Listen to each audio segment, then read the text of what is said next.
All right, Funkmaster V, are you there with me, brother? Grab your stick. Ho! Fire 'em up, smoking. Luke and Funky V are back to joking, baby. So am I supposed to smoke then? It's figurative. Oh, okay. You cock block of the funk. Well, I got to tell you, we've been gone for quite a while. I've been busy working 50 hours a week, trying to pay some bills up, get the hole in my roof fixed. How's that going? There's still a hole in my roof.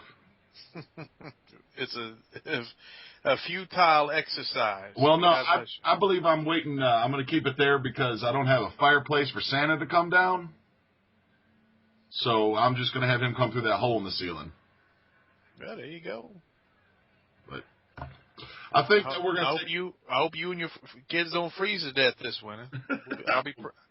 I'll be saying a prayer like the Republicans. Yeah, we'll be all right. So where you been? Oh, I've been having 3 ways. I mean, work. I've had a couple of, I didn't even tell you this, I'm up for a part in a movie. I've been busy with things like that. We've been doing... I saw that. It was Men in Black Men 4? No, it's actually, if you want to hear the humorous part of it, it's a SAG ULB movie. Do you know what ULB stands for? I have no idea. Ultra low budget. Oh, it's not just low. It's ultra low. They gotta throw another adjective in there. 2 sucky adjectives in front of money, basically. But I'm up for a hitman. I gotta go to Chattanooga tomorrow to audition. But I had the Iggy that they liked me. Well, if you're gonna be the hitman, remember Brett screwed Brett. Well, I hope they don't mind that I do a figure 4 instead of a sharpshooter. But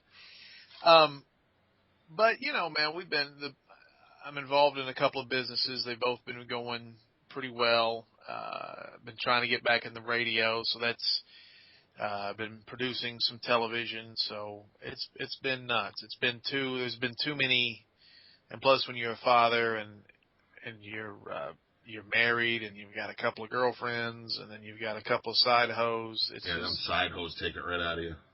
Well, after a while, you're just sitting there going, what's the point? Yeah. Booty. It's always up to the... Well, me and you wanted to take a little bit, with our personalities, that go over so well everywhere but where we are.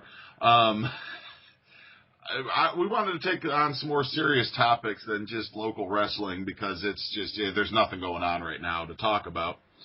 But the first topic I wanted to bring up is real. I mean, it's racially charged.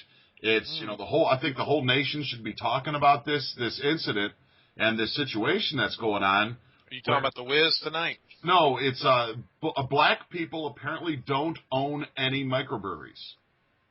Not one? No, they don't make craft beer and they don't have microbreweries. I think that's our white privilege is keeping the black man down out of making beer. There's got to be one African-American microbrew dork. There's got to be a guy like Darius Rucker, like Hootie. Yeah, Hootie. With all his white buddies. They got to be able to... Somebody's got to have a microbrewery around. I don't know, man. I think it's racist. I think that's what's going on. Are you just being funny, or is that something that's actually something you ran across? No, that's something I ran across in my, my show prep. Why aren't more people of color in craft brewing? Yeah, these are the important questions that must be. An NPR story from 2013. Man, I'll tell you are topical, bro. I am.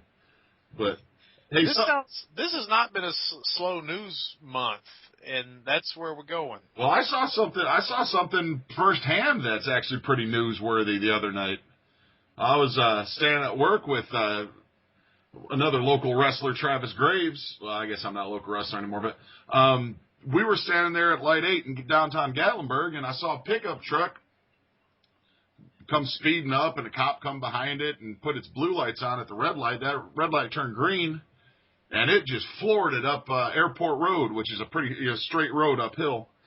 And apparently the guy stole the truck, had a bunch of stolen guns with him and ammo, and he hit a rock wrecked his truck, died. The truck caught on fire, and ammo was exploding everywhere. I mean, this sounds like that's some real shit, man. You know, this is what I think about, Luke, sometimes, is when I'm sitting back and I'm Casey feeling... and the Sunshine Band, that's exactly what I think of, too. No, that's not it. I wonder, and I view life as a story, and I view, like, everybody's life as their own personal movie. And the beginning, a lot of screaming and blood, and there's an end. And is there more screaming and blood? Are you going to be in the bed and all your loved ones around you saying nice things to you?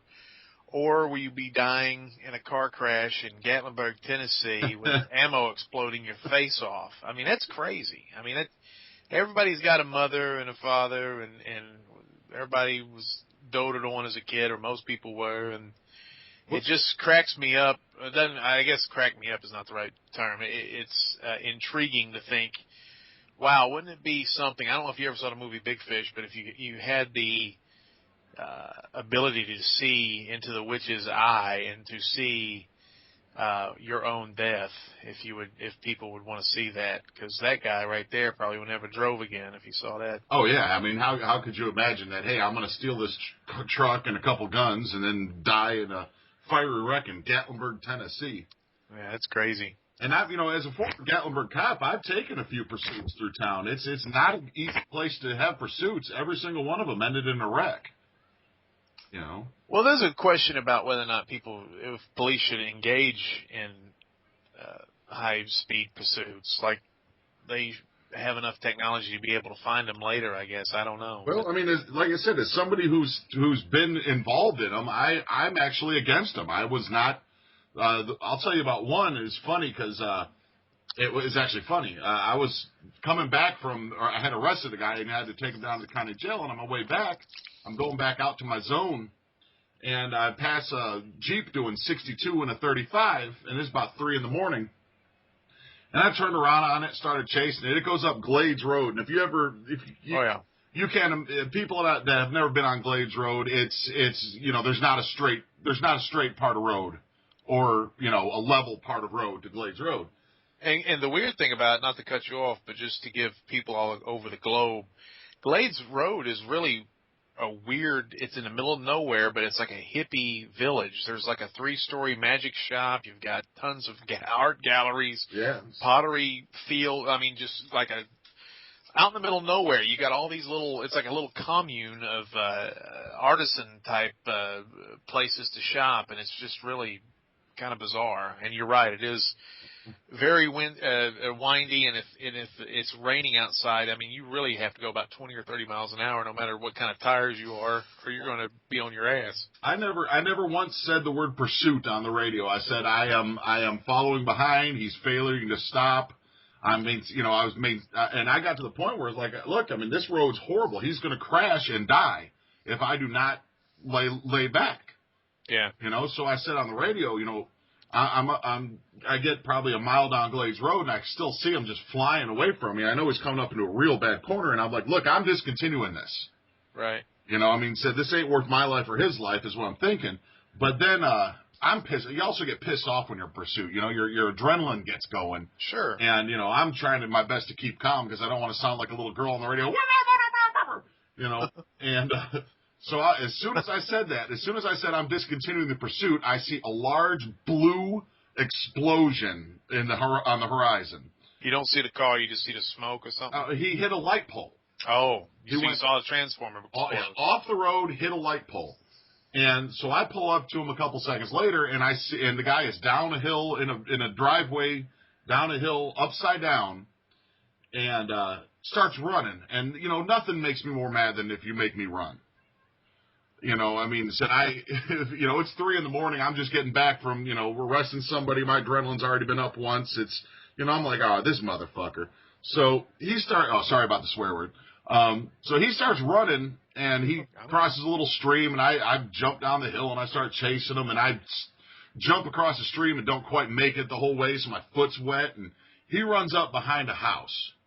And I'm on his tail at this point, and I come around the corner of the house, and he's wearing a hooded sweatshirt, and he's got his finger in his pocket like he's pointing a gun at me, and I'm 5 feet from him. So at this point, can you tell it was his finger? No, I couldn't. Okay. Because it actually wasn't his finger. He was holding, he had been breaking into cars, and he actually stole this Jeep, but he was holding a GPS in his hand, pointing it at me to make it look like a gun. That's stupid. So, yeah, 5 feet away is one step, all right? For you. Yeah, and while I'm running and I reach on the corner, so at this point, I've got 2 options. I can back up and draw down, but I'm already running at him. Or I can clothesline him right in the face. Hell yeah. And so I clothesline him right in the face, and he goes down. And I see his eye socket just start swelling up. And I'm like, oh, shit. You know, I'm like, I'm going to get in trouble because I just, I can justify this, but none of this is now on camera. And these are the things cops have to think about. It's like my life was legitimately threatened. The guy was holding it like it was a gun. Sure. So, I was justified in killing the guy. So instead, I just, put my bicep across his eye socket and just obliterated it. And, but that's what I'm thinking. I'm like, man, how am I going to play this off? What am I going to do? What if this, now I'm screwed because I made a decision that was the right decision, but, everything's second guessed. But the captain pulls up, and I'm not going to mention his name, and this is most of this is public record anyway, but he pulls up and says, oh, man, his eye got messed up in that accident. That's nice. I was like, yeah, it did. That's nice. Well, I'm a libertarian. You're a libertarian. We're a little bit different libertarians. You can be different.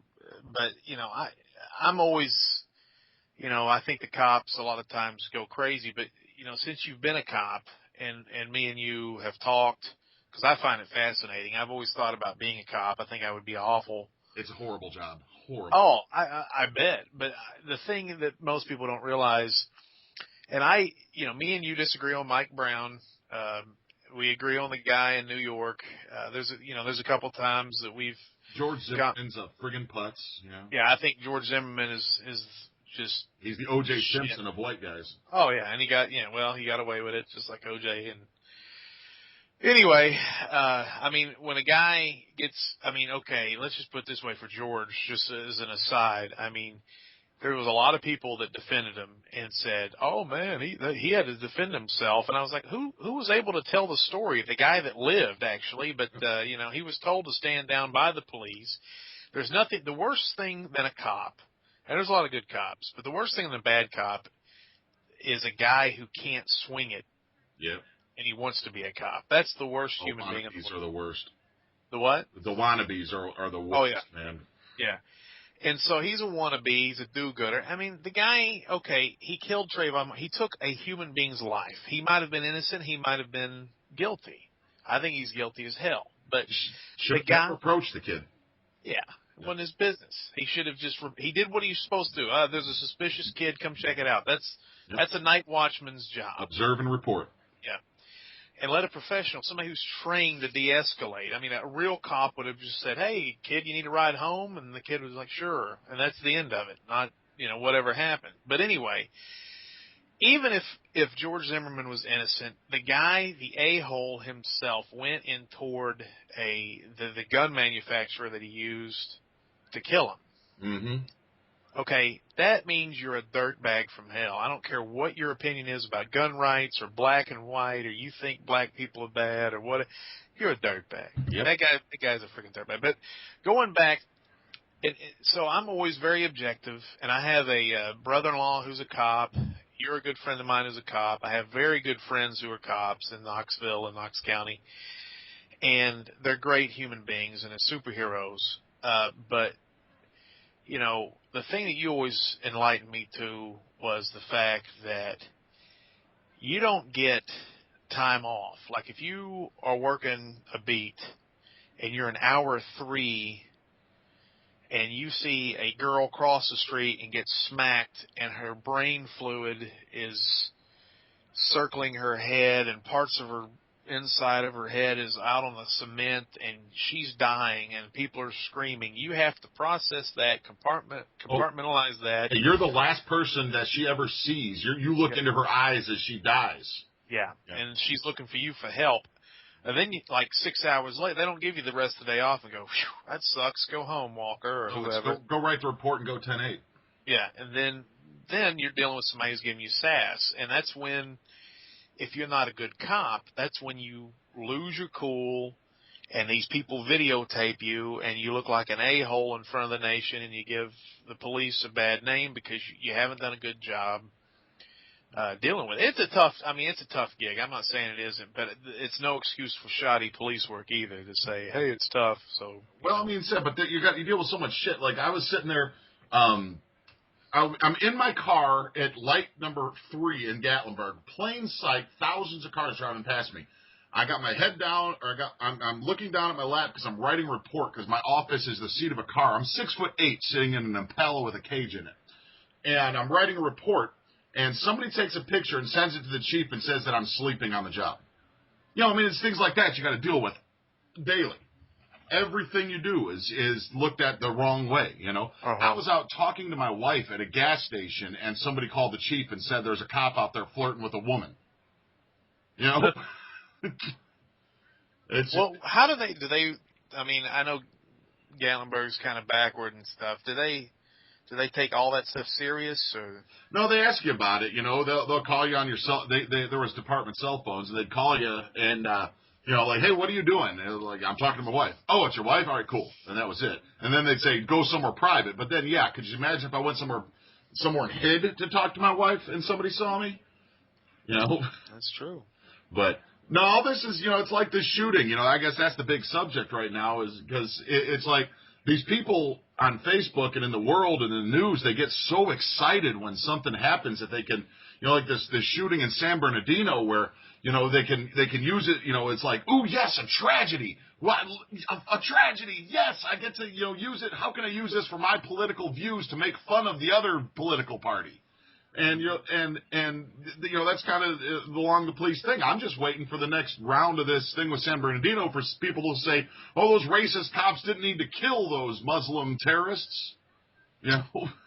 Well, I don't think many people will get on that bandwagon this time, but, I mean, you have to, you know, people are, okay, the Republicans came out, and all the presidential candidates said, you're in our thoughts and prayers. And then the Democrats are all like, screw that. Gun control. Yeah, we forget thoughts and prayers, which, to be honest, what else are you going to say? Yeah. Like, that's just something nice. I don't like meaningless conversation. That's why I'm glad I'm married, because I would be awful in dating, because I just can't sit there and go, well, what favorite song by Van Morrison do you like? You know, I just can't do that shit. I don't care. We're at an age where dating would be, are you going to give me oral sex, or you know, dude, to go home and watch Netflix? One of my closest friends is a black lady, and dude, she wrote something on Facebook the other day. She goes, I'm at the age now where it's like, are we going to do this or not? That's, you know, it's, I mean, that's the cool thing about being this age. You don't have to sit there and frickin' freak out about what the girl's going to do if you try to pull a move. You just do it. If she don't like it, say, well, you're wasting my time. I don't have many years left. But anyway. Well, with this shooting, I mean, initial reaction, it was the liberal side was going crazy. It's 3 white guys. It's 3 white guys. See, more white guys. Ban guns. It's white guys. Homegrown terrorists. I'm like, guys, nobody said anything about 3 white guys. You guys are just... You know, I was like, just why don't you wait a few minutes and get some information first? And hey, guess what? I mean, one guy I saw that was talking about it being 3 white guys. All his posts are mysteriously deleted, where he was, you know, making fun of the stupid ass Republicans for, you know, thoughts and prayers. Well, that's the whole thing. I mean, I don't like, but when you're running for office, you have to be about small talk and bull crap, or you're just not. Unless you're Trump, you're not going to do well. Trump can. For some reason, people like him. Of course, America's obsessed with celebrity too. I think it's he's the exact same as Hillary Clinton. Hillary Clinton could step on a puppy, and people would be like, "I love Hillary. That puppy deserved it." Except the other half, and then she or he could save puppies from drowning, and people would be like, "This was a photo opportunity," and "Oh, this was," you know. Well, you saw it. Though I mean, the Democrats jumped all over the Republicans because they wouldn't stand with Planned Parenthood after the Planned Parenthood shooting. I'm like, just because something bad happened at Planned Parenthood doesn't mean they have to change their politics and hashtag stand with Planned Parenthood. You know, if you're against Planned Parenthood, a shooting at Planned Parenthood ain't going to change your opinion on it. Well, the problem is the problem is there's no easy answer. I mean, the easy answer, and again, we've been split down the middle, left wing, right wing, when I don't exist on that line. I'm a free thinker. They're both morons. Yeah, the truth is, okay, now, it's a problem. There has been 335 mass shootings, and a mass shooting is 4 or more people. So this is not even including 3 people. But there have been 335. Well, actually, that number is actually 29. What do you mean? So that was a lie or whatever? Yeah, fact check on that for what a mass shooting is. I mean, they were counting people getting shot with BB guns. They were counting all sorts. They were counting, like, if 4 people got shot and not killed, or they were counting robberies that went wrong. They were counting police shootouts, things like that. They were counting everything where 4 people or more were shot, including the victim. The actual definition of mass shootings, which 29 is an awful fucking number. But, but they were counting gang violence in Chicago, was like 100 of that. Yeah, I saw the map, and Chicago was bright red. Yeah. Well, which, you should feel safe in Chicago. Chicago's a gun-free zone, that's a safe haven. They don't have guns in Chicago. You should be safe there. Well, and it's also a great town. It gets a bad rap. There's parts of that city you don't need to go into. I know. I lived there. Yeah. At all of them. Yeah, and but it's just like Baltimore. I mean, Baltimore, if you know where to go. I mean, I'm from a rough neighborhood in Baltimore, and you lived in a couple rough neighborhoods in Chicago. I mean, if you keep your nose clean and act like you're supposed to be there, nobody's going to screw with you. I mean, people aren't going to go out of their way to kill you. But anyway, even 29 is bad, but even if 335 shootings, police, BB guns, whatever, that's way too much. And again, this is the problem with America today, is because you don't know, when you read something, you don't know what you can believe. You don't know what's the truth, Luke. Well, yeah, it's 1,000 people killed by the police, but, 955 of them were completely 100% justified kill or be killed situations. Right, right. But they said today that there's been 6 mass shootings this week. Then again, I don't know, including the Planned Parenthood thing. But if you're going to stop this nonsense, and the other thing is too, it's a red button issue. It's a hot button issue. It gets people juicy, and it's a sexy story. It's good for ratings, and you got to go back. Why does the news cover this? It's because they want ad revenue, and this stuff sells. It is tragic. It is awful, but more people are dying from just about anything else: diabetes, heart attacks, cancer, and all this stuff. It's bad. Don't get me wrong. I'm not trying to minimize it, but there's nothing you can do. The only thing you can do, in my estimation, is ban every gun. Yeah, and you can't do it. There's no possible human way to do that. You would have to do the Nazi Gestapo, where you would go door to door and take everybody's guns. And boy, that job would suck. Yeah, let's send people to the houses where people have guns to take them. That's going to work out pretty well. You have to be a complete idiot to think that Obama's idea of giving a waiting list or increasing the Brady bill or whatever he wants to do, that's not going to change one number.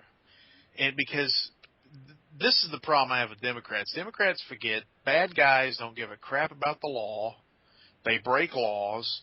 So all of these, like, we're going to pass this gun control measure where, of course, it's not even really gun control. It's actually a reasonable thing, a wait list to buy a gun. I'm not against it, but it's not going to change a damn thing. There's a 14-day waiting list to get a gun in Chicago. It's all you see, and look how much gun violence. It doesn't do anything. I mean, if it makes you feel good, like we did something, we're a bunch of do-gooders, yay! The problem is you're either going to have to, the country has a spiritual problem, not to get too heavy, and there's probably some sort of pharmaceutical problem. Yeah. You got to, most women I know, and when I mean most, I mean like 99.9, is on some form of antidepressant. I mean, the country is screwed up mentally. This is supposed to be, we have all the technology. Our health system is terrific as far as historically speaking. I'm not talking politically like, well, I think Canada's is better. I'm not talking about that. I mean, if you live anywhere on this planet, besides really bad third world situations, you have the ability to get your cancer removed, to get your whatever, if your penis is growing inverted, you can get that reversed or whatever. I mean, we have the most entertainment. We have the best food. I can eat cacao products. And, gay people can get married. What a country. Yeah, I mean, it's just, this is the best time to live, and everybody's freaking depressed. And you've got these people who are taking up arms, going in and killing people. And again, not to just ramble on, but I think a lot of it too has to be with the media. I mean, if the media would report news, here's news. There's a shooting in San Bernardino, California. We have no information. So what they do to fill this 24-hour news cycle is they get everybody on left and right, and the professor and some nutty guy who's got a podcast and some politician that sucks, and they get on there and they're just like, well, this is what you got to do. This is what you got to do. I think this. I think that. Who gives a shit what all these fucking people think? Yeah. Let's just what is the news? Let me decide. I have a frontal lobe. I don't need Rush Limbaugh to tell me how to think. I don't need Al Franken to tell me how to think. I don't need Rachel Maddow or Jon Stewart or any of these people. I don't need, frickin' weird-ass Sean Hannity or Bill O'Reilly or anybody to tell me how to think. Just tell me what happened. If there was a magical button that somebody could push that they put in front of me that would just make every gun in the world disappear, I'd push it.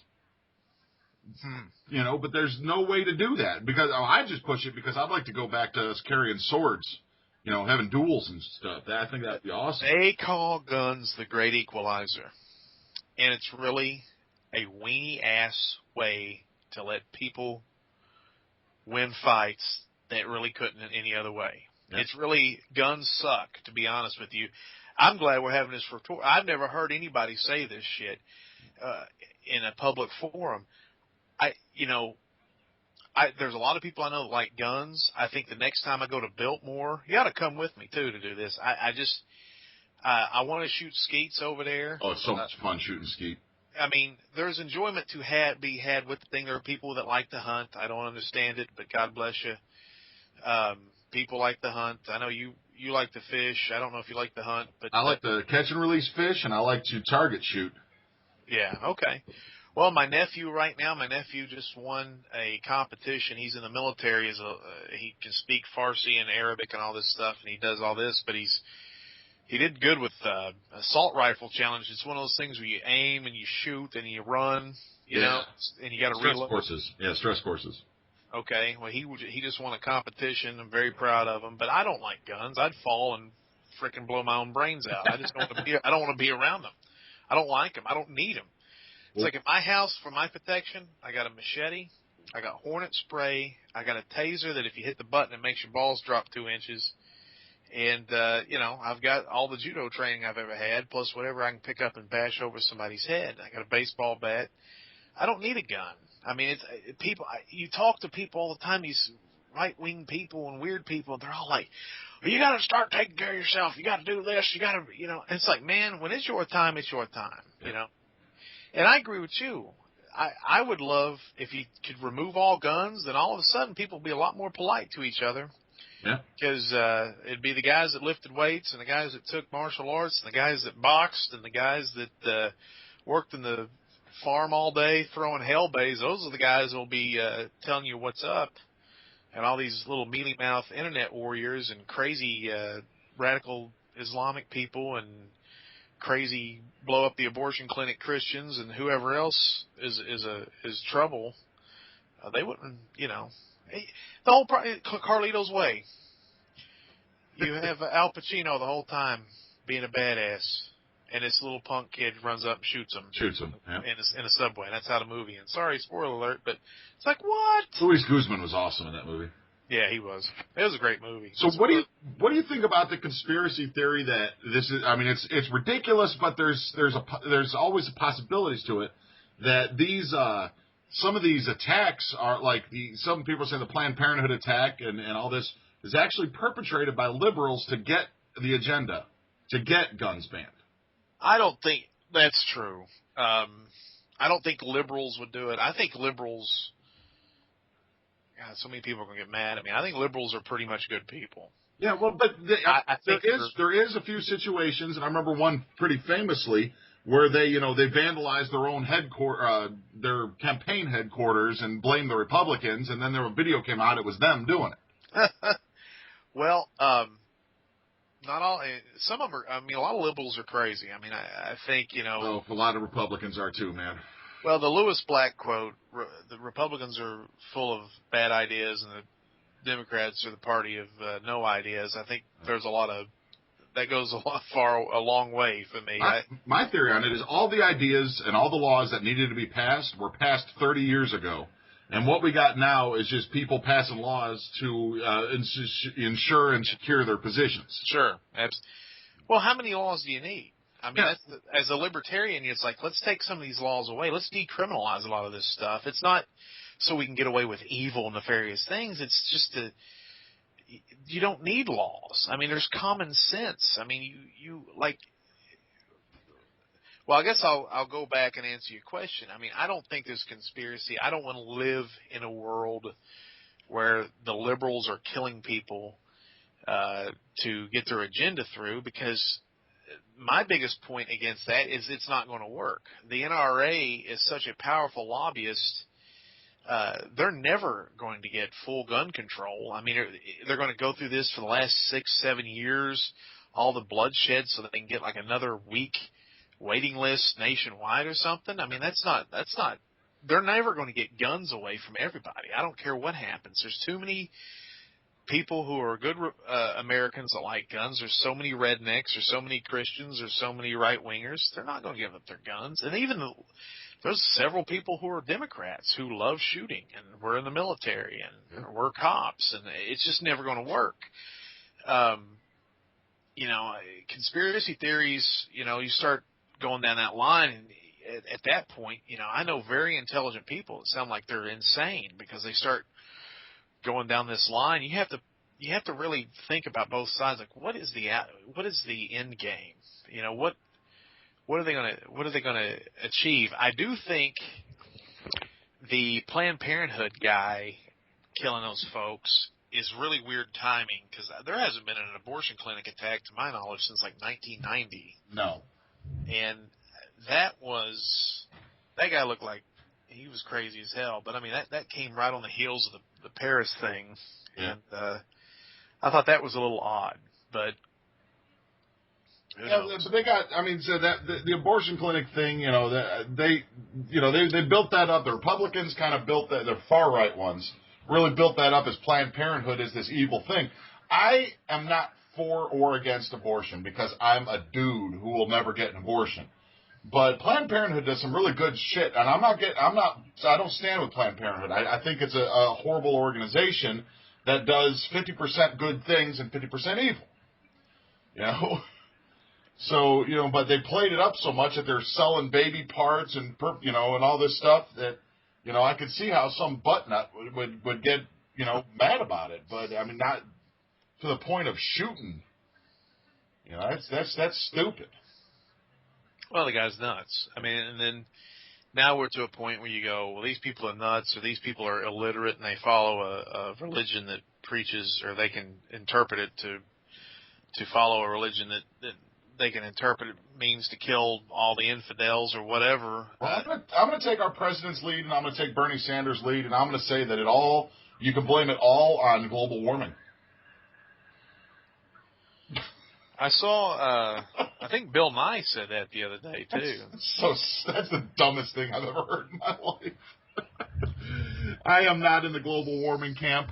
You can talk to me about science all day long, and there's, when there's half the people are saying it's happening, and the other half are going, there's more ice right now than there was 30 years ago.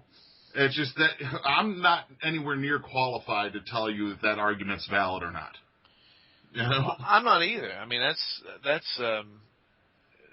that's another problem, is that you have people that just muddy the water, and you don't know at this point. I do believe now, if you want to talk about conspiracy theory, I do believe it's possible that the scientists that say it's not happening are perhaps paid by companies that would benefit for non-passage of legislation that would restrict emissions or, make it tougher to pollute the earth or whatever. But the companies that are for it are also, saying global warming, have also made a whole lot of money. I mean, Al Gore's made a ton of money off of global warming. Well, that's how you play that side. The other group that would maybe employ these scientists to say it's not happening, would benefit. It's almost like betting on the stock market or betting on commodities. Somebody's betting for something to win, somebody's betting for something to lose. Yep. I do know a couple scientists from Oak Ridge. They believe, they told me years ago why they think global warming exists, and it has to do with temperature and CO2 residue in certain parts of the atmosphere, and who knows? I mean, to me, I could put it down into one general, descriptor. People in the music industry, guitar players, bass players. What's the best guitar? Samick or Gibson or Fender or Kramer or all these different guitar brands. Which one's better? Which one's better? I'm for this, I'm for that, I'm for this. I'm a Fender guy, I'm a Gibson guy, not realizing they're all owned by Samick. So who's the winner? If Gibson is fighting with Fender, but the winner is the guy that owns Gibson and Fender. So if you got all these, the Republicans warring with the Democrats, but they all work for the same company. They all work for the United States government. So who's winning? Who's making a whole shit ton of money? Yeah. Well, that's why I was disenfranchised with the Republican Party and the Democrat Party. I found out that if you go back and just think about this, folks, as I try to slowly influence you to never vote for Democrats or Republicans again. One thing is they don't care about your beliefs. It's like a kickball game. Each side got certain things that don't make sense, and I've said this on podcasts before. But who do you vote for if you're a black Christian welder that's in a union? Yeah. Or what do you vote for if you're a gay gun manufacturer? I mean, who? It doesn't make sense that you would fall into one of two camps. There's just too much gray area, and I don't believe in the line. I don't believe that we should be separated. I think we should unite. Yeah. And I've become disenfranchised with both parties because just think about it this way. To become a candidate for a major political office like the governor, mayor, congressman, senator, president, you have to raise hundreds of thousands, if not millions of dollars. Just think about that. Can Luke Walker? Can Vinnie Vineyard? Could anybody halfway decent with a soul that we know run for that? No. Oh. And then that's why you look at these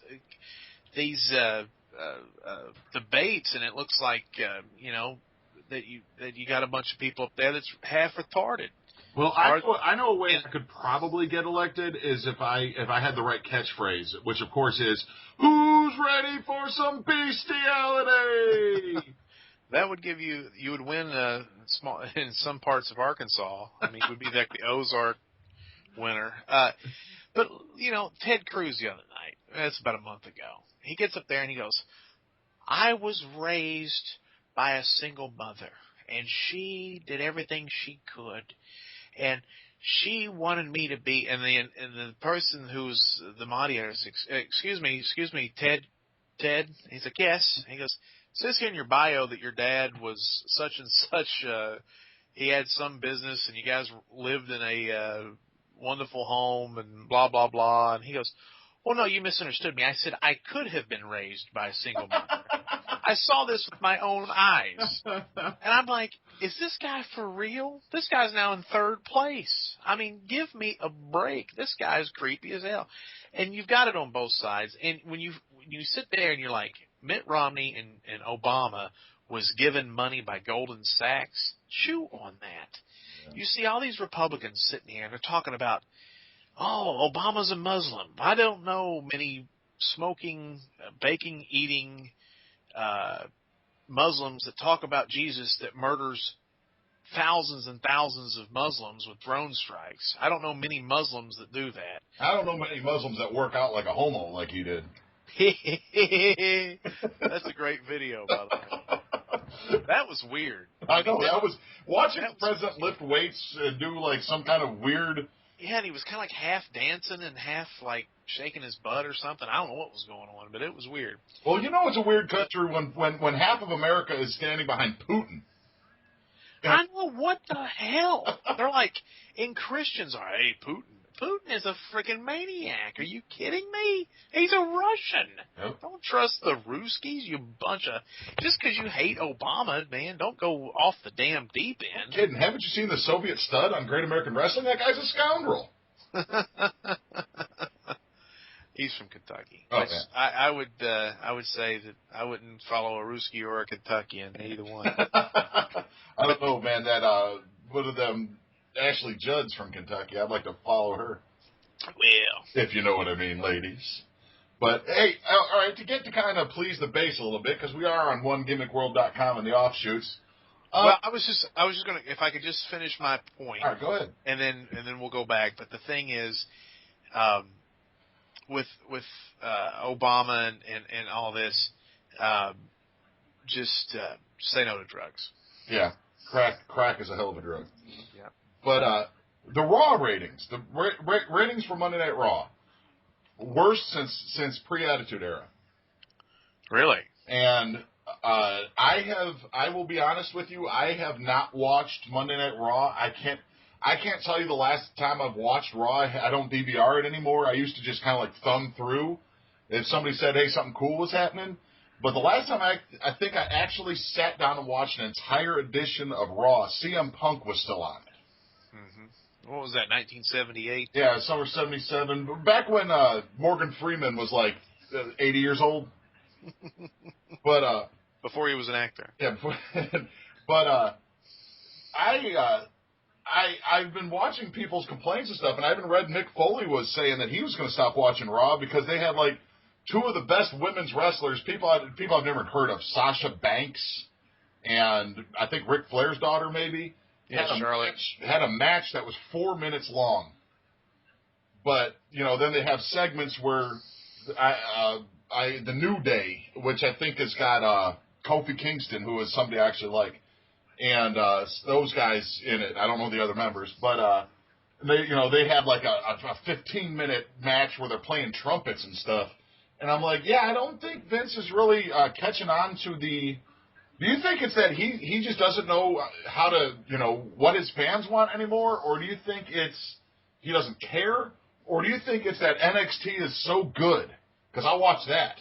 That's the only wrestling I watch is NXT. Do you think that NXT is so good that it's exposed the main product?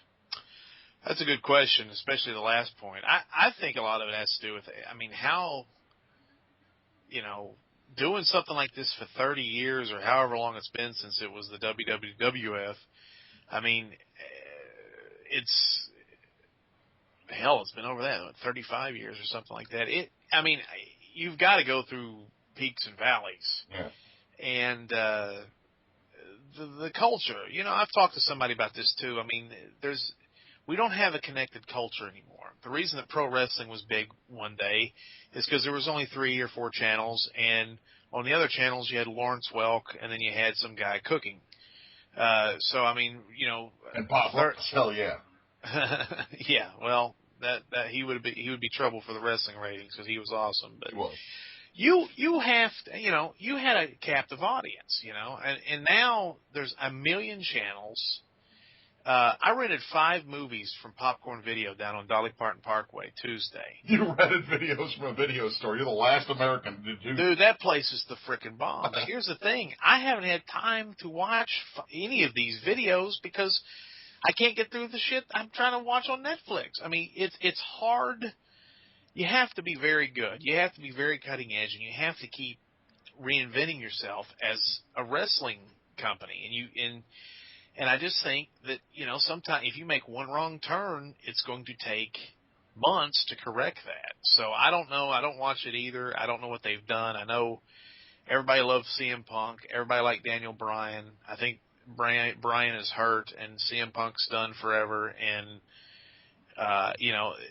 it's about stars and it's about characters. And if you don't build up good guys, and I know the internet smarks are always complaining that the people aren't being pushed that need to be pushed, but them guys know what they're doing. The only thing that really concerns me with WWE and confuses me is if you saw Beyond the Mat, the documentary, Vince said years ago that they're really about making movies, and I can understand that. But I don't understand why they don't get guys that can talk, and they don't get guys who are charismatic. They get a bunch of weird guys who are that I don't know. Their acting is so bad it looks like they're in a SAG ULB. I mean, it's just like, and these movies are just horrendous. And I don't understand, if you're WWE Films, why don't you throw The Miz in a throwaway role and then get somebody like why couldn't you get Arnold Schwarzenegger to be in your movie? Why do you have to push these wrestlers? So that's weird, Speaking of fighting in a movie and building up tension and really getting you to feel about it, I watched Creed earlier. Yeah, everybody's told me it's awesome. Holy crap, man. Was that a great movie? That was, and I'm sitting here, I'm not going to say I watched it in my bedroom, but, I did watch it, and I was cheering. Like, literally, heart-stop moments going, oh, get him! He's got the, I came to tears because he had the red, white, and blue his dad's shorts on. That is connecting to something. There's nothing to connect to in the world of wrestling anymore, especially on Raw. I mean, what are you going to connect to? What are you going to laugh with or feel for or cheer for? Nothing. I'm more excited that Hood Slam was featured in in 2 new Superman comics. How cool is that? That is awesome. Congratulations. Shane Doc Atrocity Hansen had Superman is fighting a character based on him in a Superman comic book. And you want to talk to me about a dark match you wrestled for in TNA at a house show, where they're all dark matches. But they can't afford to turn the damn lights on. They're all dark matches. But when you're featured as a super villain in a Superman comic book, yeah, that's the dream. I could die right there and just. Yeah, Funkmaster V was actually based on Rocket Racer, partially, which is probably one of the least cool bad guys ever. He was a weird-looking black dude that was skinny in an orange and yellow jumpsuit. That's what I was hoping for out of the Luke Cage in the Jessica Jones show that just came out. It was like he was just he was like the Tay Diggs Luke Cage. I was like, man, put a yellow shirt on, get the tiara, big ass collar, and talk some jive and punch stuff. That's such a winning combination. Big, jive talking black dude that punches shit. You can't get better than that. What, is he more like a slick talking cool guy? He's just like, he's just a guy. He's just guy that owns a bar. What in the hell? But anyway, well, going back to connecting, and we've only got about 10 minutes left, and I had a conversation with somebody tonight who had an interesting idea. I probably shouldn't ruin it because I think he was like, if you had a cable television show for pro wrestling that was South-based. Who would have that? I don't know. I don't think it's possible. But anyway, he goes, why don't you have a stable, almost like Chikara, like the Ants, Why don't you have a stable of guys who are the SEC mascots and not like coming out in the stuffed animals, but they would have like they would wear masks. Oh, Volman. And the and the LSU guy would be purple and yellow and have, you can come up with some cool stuff, but the Alabama guy could be a real big guy since it's an elephant thing or whatever. And, he goes, if you went to these towns, these people, they would go crazy. And I don't know if that would work. I think he described it much better than I am. It sounds kind of lame coming out of my mouth, and maybe it is lame. But I remember this is what pro wrestling needs to do. I went to MMA, and it was a crappy MMA. So keep that in mind. It wasn't even the WWF. I went to Thompson Bowling Arena when it was called like Elite FC or WBC or something came to town. It was like it was like third or fourth tier. But we sat down, and there was a cage, and I was with a buddy who was involved in mixed martial arts, and there was a UT guy who is named St. Pierre or St. Vincent. He's a tall black dude who's a karate guy who's real famous now in the UFC, but back then he wasn't, but he was from UT. And he was a real good martial artist guy. And they had a guy in the league that was graduated from he used to play football for Florida Gators. Now, this was in Knoxville. Right. And, Florida's butt raped Tennessee for years in football. So this guy comes out, the guy from Florida, and he starts doing the gator chomp. The whole place turned sideways. It was all of a sudden, it was football Saturday, and this jerk-ass MMA club fight. Dude, they get in there, and they just start throwing hands, and, our guy is wearing, like, long white pants, karate pants. This guy, the Florida guy looks like a hood rat kind of thug guy, tattoos and all that stuff. And they're throwing back and forth, and the crowd is going crazy for the Tennessee guy. And the match continues. It keeps going, and all of a sudden they get on the ground, and the UT guy flips around, grabs this guy's leg, does a front roll, and all of a sudden does some sort of Sambo ankle lock that I've never seen in my life. It's like a frickin' leg submission. And the Florida guy screamed bloody hell. He reaches both hands up to the sky to ask, like he's asking Jesus for help. And he's like, ah!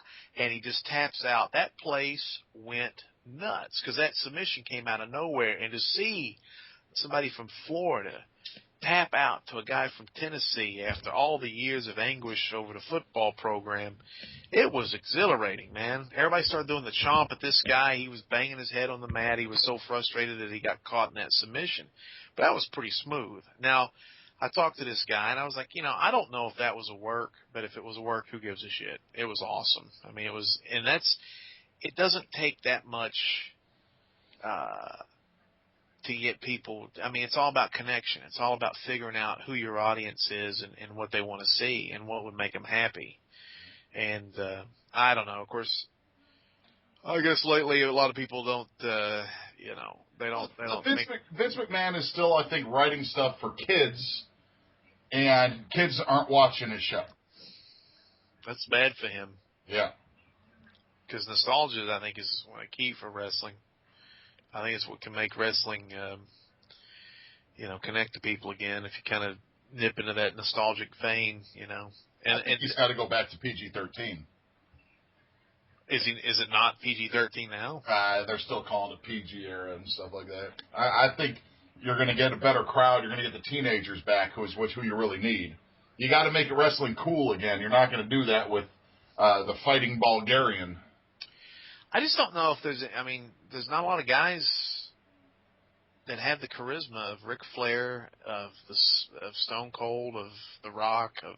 Well, it starts in the indie circuit, man. People come walking out of the curtain, just raise their hands up in the air, come on, and run to the ring. That's as much crowd response as you're getting nowadays. I think wrestling has become, on the indie level, impressing your friends and your colleagues so they'll get you booked somewhere. In front of people that you don't care about. Yeah, and they don't care about you instead of actually trying to figure out how can I entertain a group of people and make them want to come back and see me. Yeah. I think everybody wants that to happen, but I think the thing is, if you're ever given an opportunity to do anything outside the box, which is outside of the super indie or a badass character, you know, people are afraid of ridicule because, you know, everybody's afraid for their frickin' spot. Mm-hmm. So it's easy to make fun of a comedian, or it's easy to make fun of a guy that has a gimmicky character and go, that guy sucks because he's blah, blah, blah, and you know, look at me, I have abs. It's like, that's great, you know. Meanwhile, the crowd's loving the silly characters, you know. Yeah, maybe. Maybe not. I don't know. Well, it looks like the most over guy right now in the WWE is a guy playing, you know, pretending to play the trumpet or playing the slide trombone. So. Well, I mean, the last guy that I felt like I was a fan for, and of course it was a very mild fandom, but I mean, Santino Marella entertained me. Yeah. He got doing some dumb stuff, man. I saw the end of that where it got just horrible. Well, you know, and comedy's hard, and you can't do comedy forever. You have to do other things, but you know, he should. I don't know if it would have killed him or not, but if he got into something serious, no, man, he started getting serious for a minute and got over in one of those 6 cage match death things, and he was over like Rover, but they squashed it out real quick. Yeah. You know, they gave him like a big win. They put him in, I can't remember, the Hell in a Cell. No, not Hell, the other one. Elimination Chamber. And he got over like a motherfucker in that thing. But, you know, I mean, people wanted to like him, but they just kept putting him in such ridiculous stuff that they couldn't. Yeah. Well, you got to be careful, you know, with everything. You can get too silly, and you can lose too many matches. But you can't be afraid to lose matches. If you don't know how to get over in a loss, you probably are in the wrong business. I think I've said this before a couple times on God Makes Beautiful Things. I enjoy losing more than winning because it's more creative. It's fun to put people over, but you know, I don't know. A lot of people don't think like that anymore. Yeah, well, it's time to wrap it up, Vinny. It's been good talking to you, man. We haven't done this in a while. Just, you know, real life catches up with you, but. I hope everybody enjoyed the kind of new direction we wanted to go in, and not talking so much about indie wrestling because that was kind of just boring us. There's so many times we can preach to the choir about stuff. Yeah, and it was, you know, I mean, gosh, I'm so much more than just a wrestler after a while, and I'm not an expert in everything. I have opinions or whatever, but I'm an expert in other areas, so it was kind of silly for me to just keep talking about pro wrestling when I have expertise in other areas, and wrestling is something I like. But you know, it's like me talking about basketball. I used to love to play basketball, but you know, I couldn't even play for the church teams. I sucked so bad, so there's no reason for me to sit around talking about it. Yeah, I remember when I got beat in this 3-on-3 tournament. These girls beat us, but they cheated. You know, you know, there's other things to talk about for me. So. All right, well, we're hitting the mark, so don't want to go over. He got hit the nuts. Is that the finish? We'll see you guys later. It's good talking to you again, and peace out, guys. Nope, I'm not.